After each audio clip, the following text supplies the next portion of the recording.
5, 4, 3, 2, 1. Ya.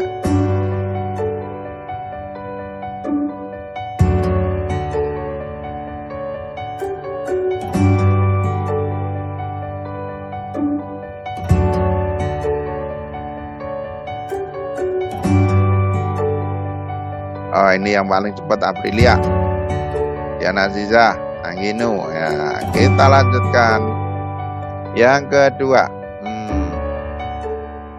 the father of public relation sedunia adalah Bapak PR sedunia siapa? Ya, Eva Arnas, Ivy Wonder, Ivlik, Ivili. Oh, mungkin ada yang memilih Eva Arnas. Pasti kalian sudah ngelihat filmnya.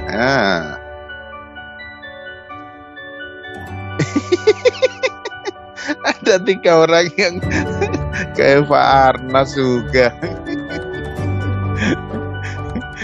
Oke, naik nggak apa-apa. Ini kan kalian juga berburu cepat ya.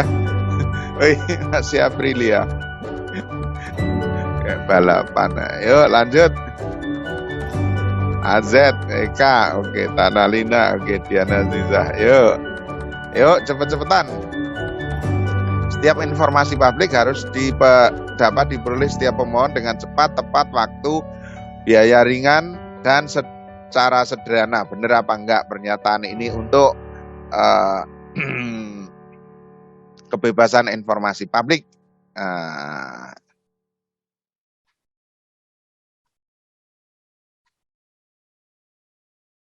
Oke. Oke, benar semua, ada yang salah karena jari-jarinya kerdil ya. Buru-buru mencet gitu. Ya, oke. Kita lihat AZ, Aprilia, Eka, Arya, Tanalina. Yo, satu lagi.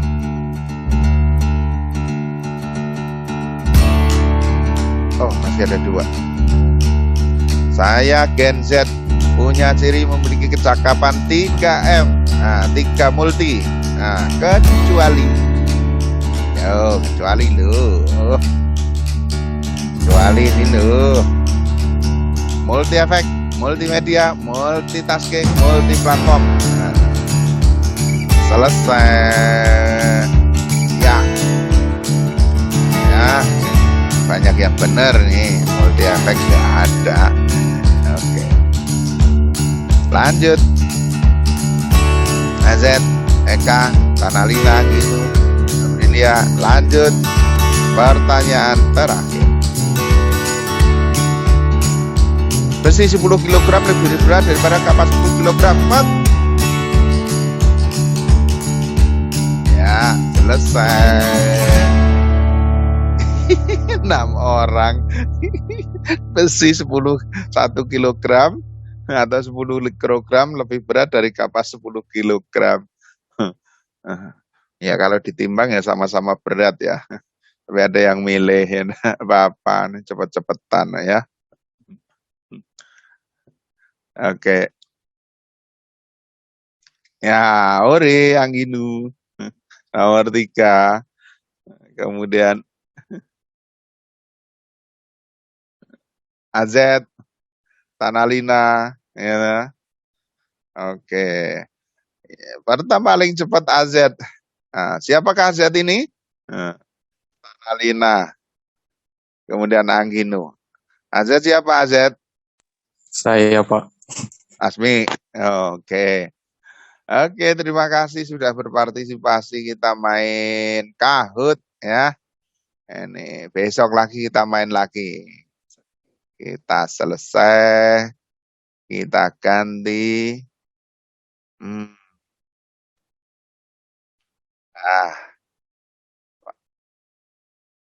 Oke, teman-teman. Kita masuk kepada materi relasi media atau hubungan media. Ya, itu apa?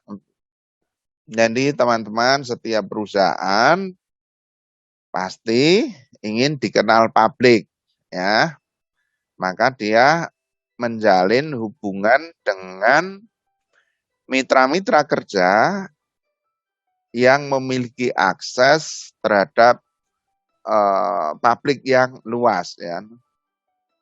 Ya, yang memiliki akses siapa? Yang memiliki akses misalnya pihak media cetak seperti koran, ya, majalah itu media cetak, media elektronik seperti TV, radio dan sebagainya.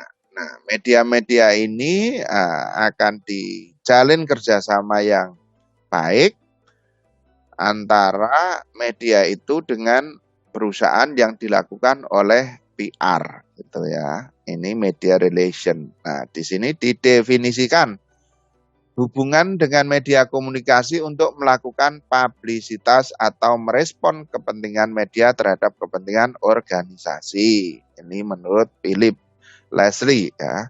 Kemudian ada yang berpendapat media relation merupakan bagian dari PR eksternal, maksudnya hubungan kemasyarakatan dengan pihak luar yang membina dan mengembangkan hubungan baik dengan media massa sebagai sarana komunikasi antara organisasi dengan publik untuk mencapai tujuan organisasi. Sementara definisi ketiga adalah hubungan media merupakan usaha untuk mencapai publikasi atau penyiaran yang maksimum atas suatu pesan atau informasi humas dalam rangka menciptakan pengetahuan dan pemahaman bagi khalayak dari organisasi perusahaan yang bersangkutan. Ini Frank Jeffkins. Oke, ya, definisinya jelas ya. Intinya organisasi itu menjalin hubungan kerjasama dengan pihak lain yang pihak lainnya adalah pihak-pihak perusahaan media, gitu ya. Ini definisi lama. Kalian harus tahu definisi lama. Meskipun demikian di dalam implementasi tentu ada inovasi. Sekarang media relation ini pihak eksternal juga termasuk orang-orang yang memiliki kapasitas sosial media yang gede, ya, misalnya punya engagement gede, punya subscriber besar, ya, punya follower besar, di mana mereka bisa di-endorse oleh perusahaan, ya, untuk menyampaikan pesan. Jadi kalau misalnya sekarang ada YouTuber dengan subscriber yang besar sekali, nah kita numpang itu di situ, numpang iklan, maka pendapatan influencer di YouTuber ini, di kanal YouTube ini juga gede, pendapatan yang punya YouTube juga gede, gitu ya. Maka setiap YouTuber misalnya seperti Atta Halilintar atau seperti banyak yang artis-artis sekarang pindah, ya. Hampir semua artis punya channel YouTube, ya. Baim Wong dan sebagainya itu mereka memperoleh pendapatan di samping dari YouTube yang memang titip iklan kepada channelnya Baim Wong, juga endorse langsung, ya, dari perusahaan-perusahaan mitra, ya. Nah, ini jadi media relation itu sekarang di samping media cetak, elektronik, juga internet ini larinya banyak sekali internet, ya. Bahkan sekarang yang namanya Facebook, ya, kemudian di grup WhatsApp saja sudah juga menjadi media komunikasi, ya. Jadi di internet ini cabang-cabangnya banyak banget, ya. Nah, organisasi yang membutuhkan media relation itu satu, aktivitas hanya dilakukan oleh organisasi atau perusahaan yang memiliki publik eksternal yang luas, ya. Kemudian misalnya pemerintah kota Surakarta itu juga punya divisi kehumasan, ya. Nah, divisi kehumasan itu mereka punya jaringan dengan wartawan, bahkan jaringan wartawannya khusus, teman-teman.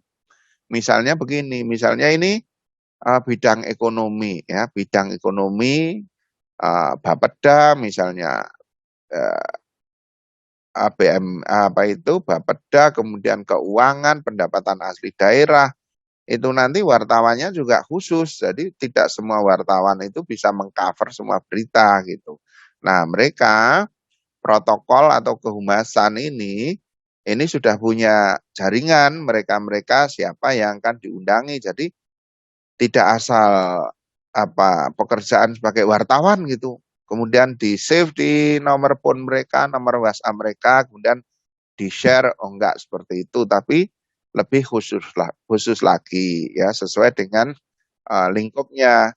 Kan ada media cetak yang barangkali seperti Trubus kan dia tidak membahas politik ya, tidak membahas ekonomi gitu.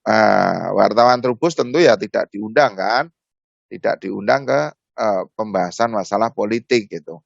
Tapi ketika isu-isu lingkungan, agrobisnis, peternakan, perkebunan, mungkin perdagangan itu mereka undang. Demikian juga kelompok-kelompok seni misalnya, seni kebudayaan.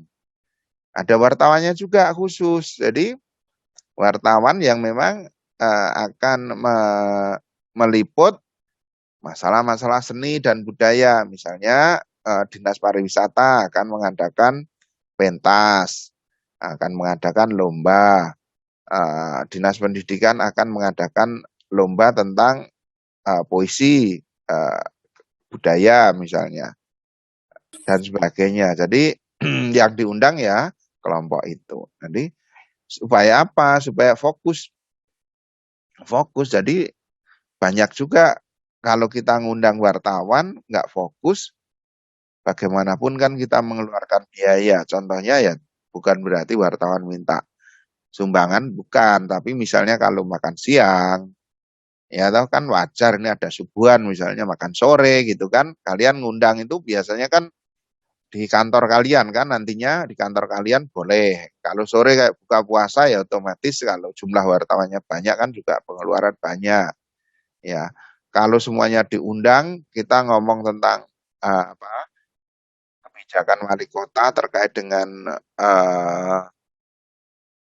ekonomi misalnya ya yang seni tidak diundang kan gitu supaya lebih fokus. Kemudian organisasi kecil bila ingin melakukan media relation sebaiknya melalui asosiasi perusahaan. Maksudnya apa? Maksudnya kadang-kadang perusahaan yang kecil itu belum punya nilai berita gitu, nilai berita yang baik. Misalnya baru CV apa, punya produk yang baru di launching gitu, kemudian ngundang media, misalnya TV gitu, mungkin tidak diliput, tapi organisasi kecil ini barangkali bergabung dulu dengan asosiasi, kan ada asosiasi, misalnya ASEPI, Asosiasi Pengusaha Eksportir permebelan Indonesia misalnya, bergabung dulu misalnya. Nah, kemudian ada Asosiasi Perstekstilan Indonesia. Jadi nanti yang mengundang asosiasi itu gitu. Itu bisa seperti itu. Banyak asosiasi yang membidangi kelompok-kelompok industri dan perdagangan. Mereka secara khusus itu bergabung ya. Bahkan ada asosiasi sekarang misalnya asosiasi yang bergabung di bidang tekstil ya, kemudian grafika, ya, PPGI itu grafika. Kemudian yang kontraktor juga banyak, ada Gapensi, Gapeknas, Askonas, Apkomindo, macam-macam ya. Atau pengusaha muda misalnya HIPMI, Himpunan Pengusaha Muda Indonesia gitu. Ya ini Pak Farid pernah menjadi ketua HIPMI Solo tahun 2010, 2013 ya. di mana ketua dewan pembinanya ya Pak Jokowi. Jadi Pak Jokowi pernah di IPMI zaman saya. Yang ketiga, suara perhimpunan dinilai media massa memiliki dampak yang kuat. Tadi sudah saya sampaikan ya. Nah, tujuannya apa? Tujuan daripada menjalin komunikasi dengan media massa ini memperoleh tempat dalam pemberitaan media, dikasih slot maksudnya, dikasih tempat, dikasih slot atau dikasih ya posisi ya, mungkin di halaman berapa gitu kan. Kalau misalnya ini tentang berita tentang kota Solo, kadang-kadang kalau di Solo Pos itu kan berita dari Solo, ada tempatnya. Memperoleh umpan balik atau feedback, melengkapi data informasi bagi pimpinan lembaga ya untuk keperluan pembuatan penilaian atau evaluasi. Ya. Kemudian mewujudkan hubungan yang stabil dan berkelanjutan yang dilandasi saling percaya. Ya. Kemudian fungsi media relation, fungsinya apa? Ya otomatis kan kita branding ya. Yang pertama ingat itu branding, meningkatkan citra perusahaan, meningkatkan kepercayaan publik terhadap produk dan jasa yang ditawarkan ya. Kemudian meningkatkan point of selling, ini ya penjualan ya, penjualan produk. Teman saya pernah membuat produk madu, nah, produk madu ini produk madunya di branding kayak ke Arab-Araban, kemudian diperkenalkan inovasi produknya kepada media ya, dia ngundang wartawan misalnya gitu, dan ternyata benar ya ditayangkan oleh wartawan. Membantu perusahaan keluar dari komunikasi krisis ya atau kebuntuan komunikasi. Yang kelima, meningkatkan relasi dari beragam publik seperti terhadap lembaga pemerintah, perusahaan-perusahaan, organisasi kemasyarakatan maupun individu. Ya. Oke.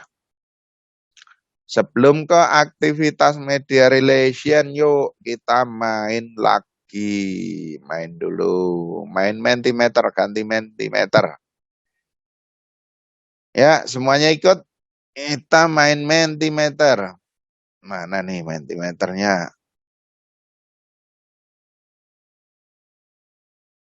Udah saya siapkan. Mentimeter. Apa ya?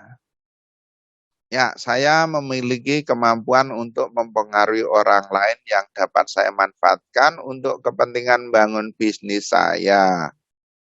Adalah, menurut kalian pilih mana? Nah, kalian kira-kira kalau mau buka restoran bakso, kekuatan kalian mungkin beda-beda. Lingkup pengaruh kalian beda-beda. Ya. Ketika kalian akan buka toko elektronik, jaringan kalian siapa yang akan kalian hubungi? Nah, misalnya ini ada yang alumni SMA ini. Halo, Sohib SMA, masih ingat saya kan? Nah, saya persilahkan yuk mampir ke tempat toko elektronik saya.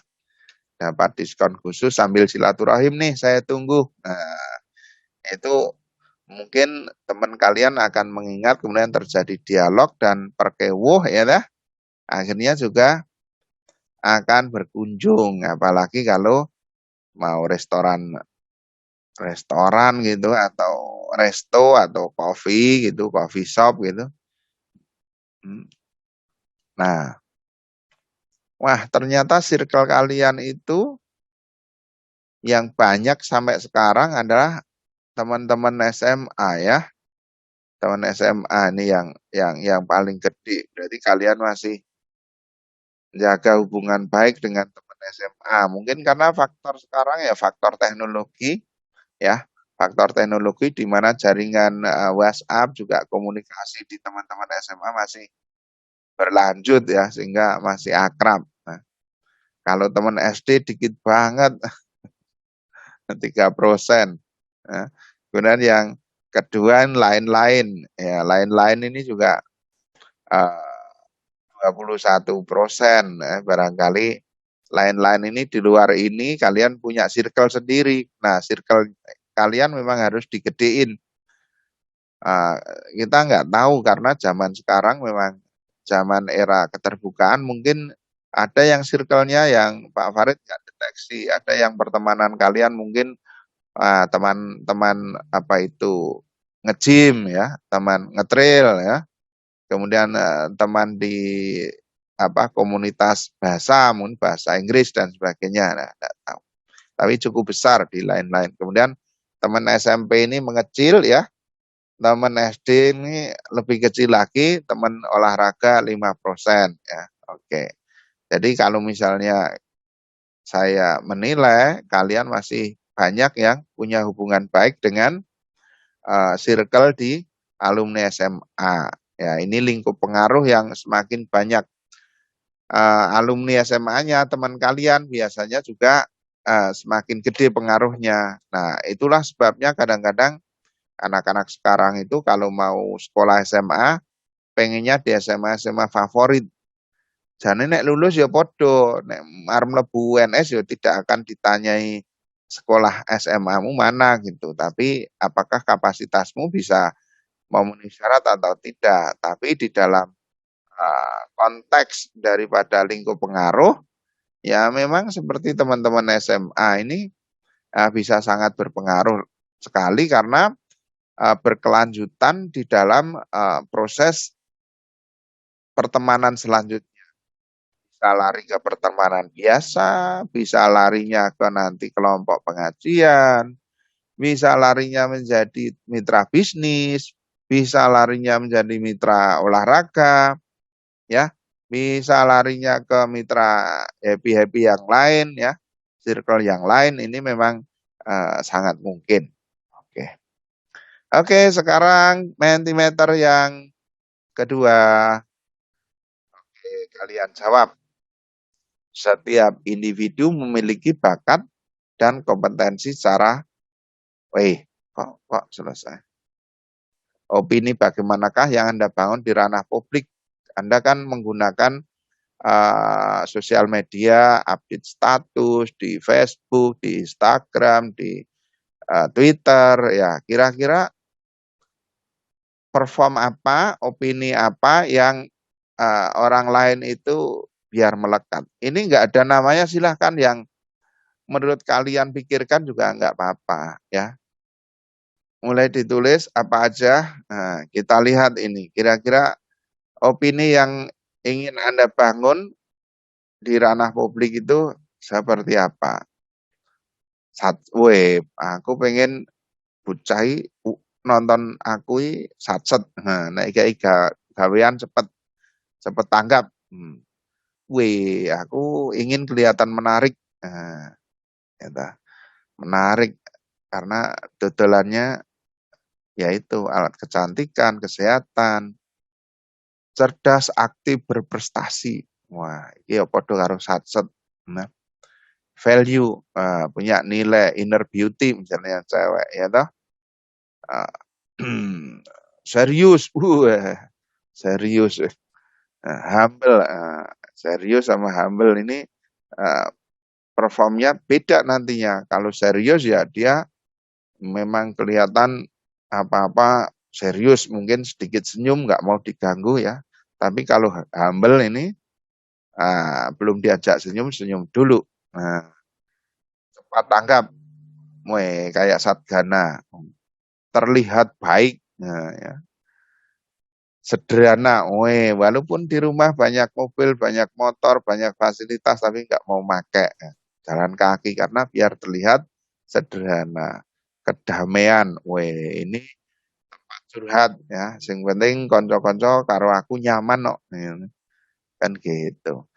Positif vibes, positif vibes, bekerja keras. Nah, wah ini bekerja keras nih, ada yang kira-kira siapa temanmu yang bekerja keras? Ya, pokoknya nggak mau berhenti, nggak mau waktu yang kosong hanya mager misalnya, ini bekerja keras ya. Kemudian apa?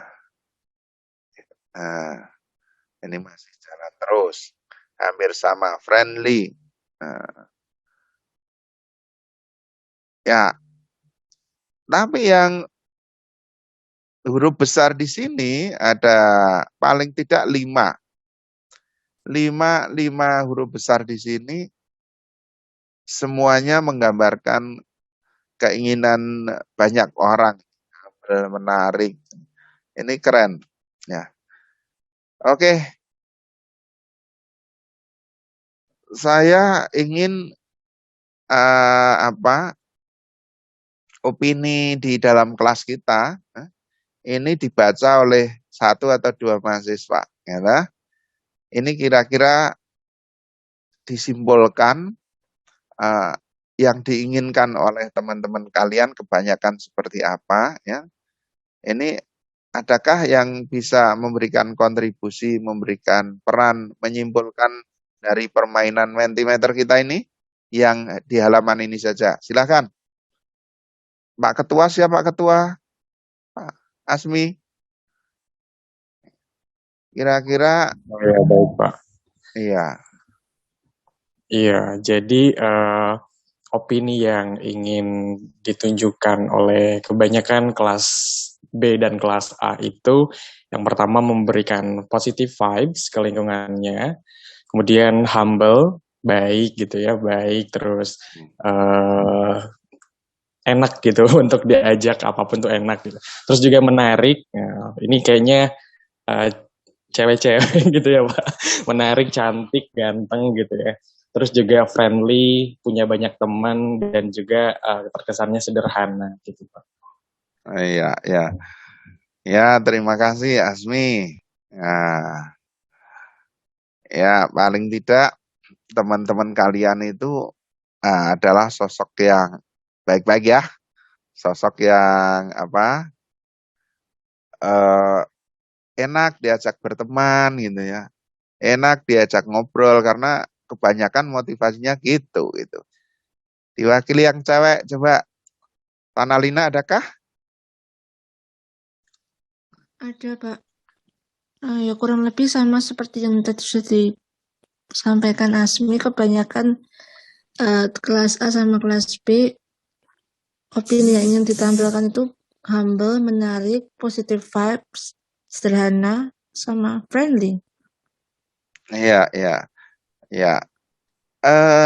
Kalau Tanalina sendiri melihat salah satu, dua, tiga, empat teman-teman kalian mungkin tidak cerdas, mungkin tidak ganteng, tidak cantik, tapi ada ya mereka itu satset. Nah, kira-kira pendapat Tanalina kepada teman-teman yang satset, ya ini gimana? Cepat tanggap lah gitu. Seneng kah? Biasa saja kah? Ya senang dong Pak, kan satset berarti bagus. Bagus ya. Oke. Ya.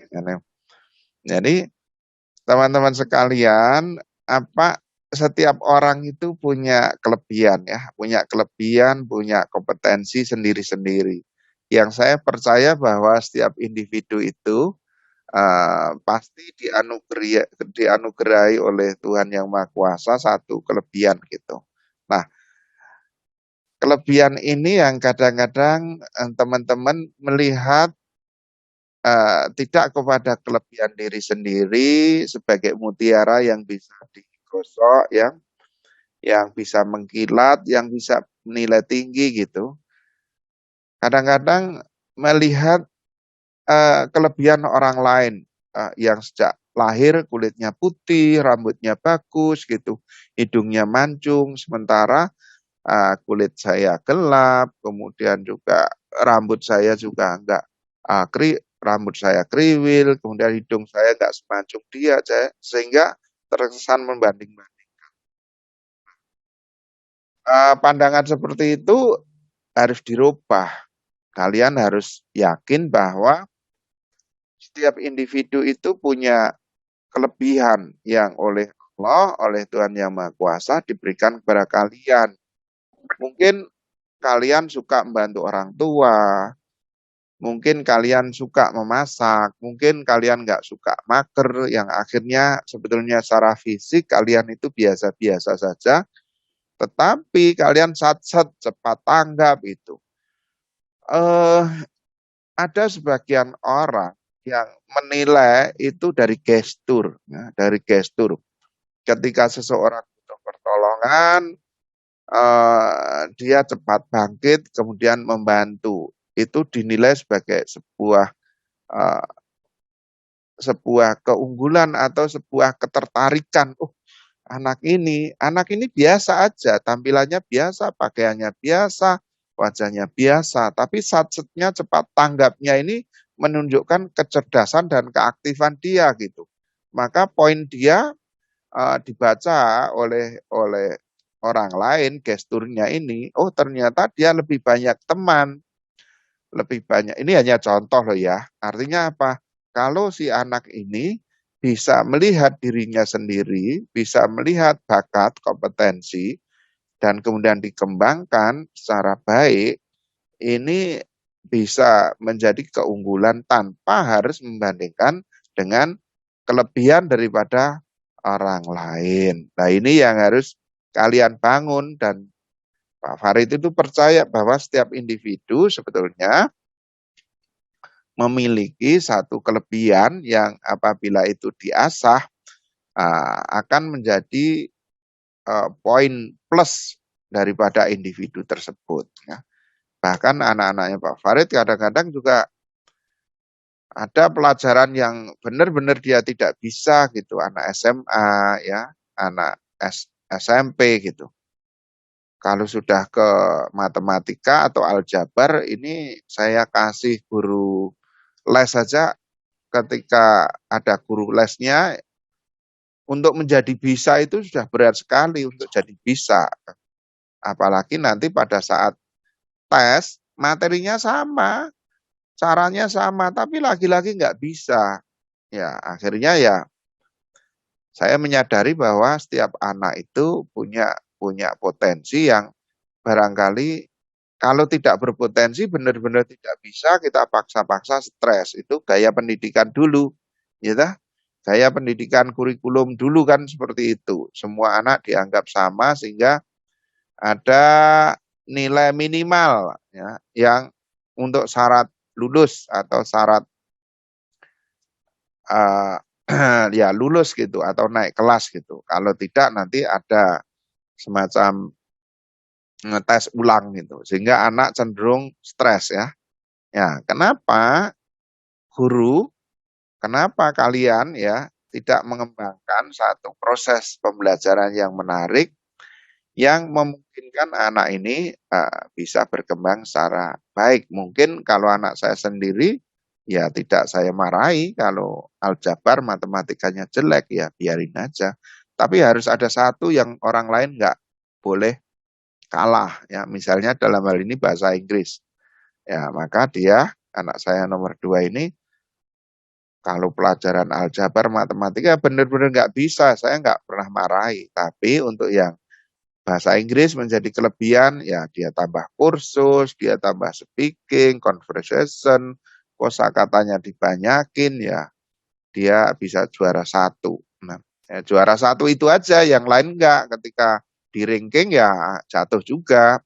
Tapi itulah pendidikan sekarang yang melatar belakangi Merdeka Belajar juga, di mana setiap individu itu didorong untuk membangun kompetensinya. Nah, kalian kompetensinya apa? Ini yang juga harus kalian dorong. Gitu.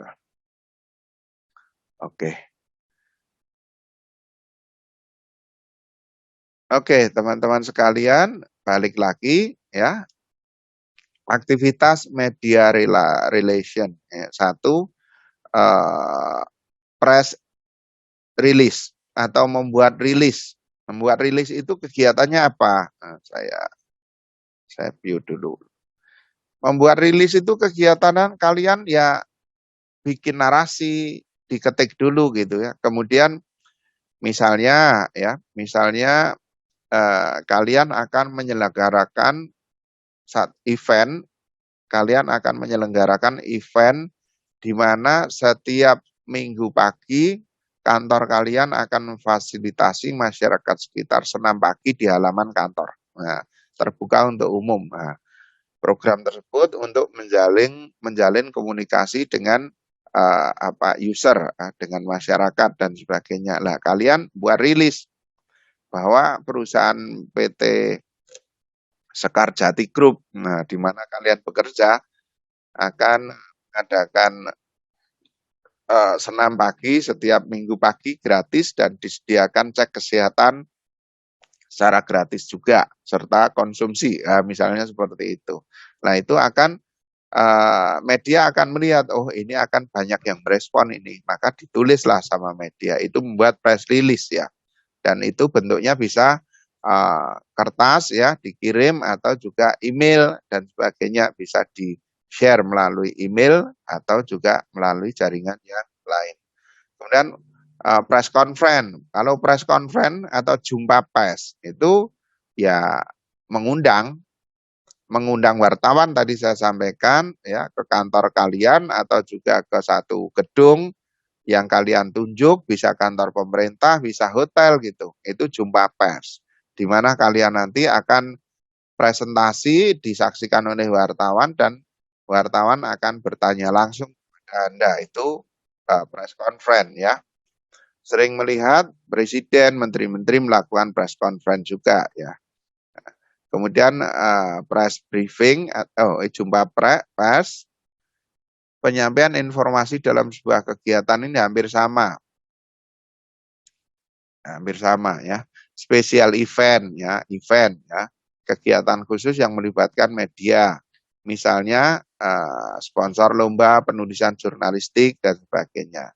Ya, special event bukan event ya, event itu bahkan ya, jadi kalian nyebutnya event.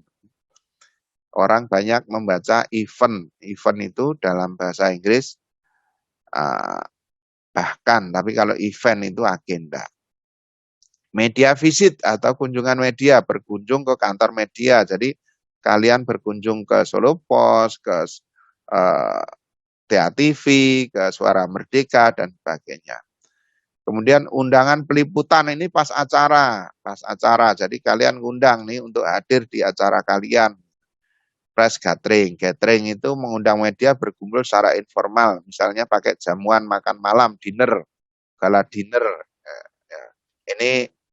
Ini dengan yang press lunch ini sama ini kalau ini makan siang kan.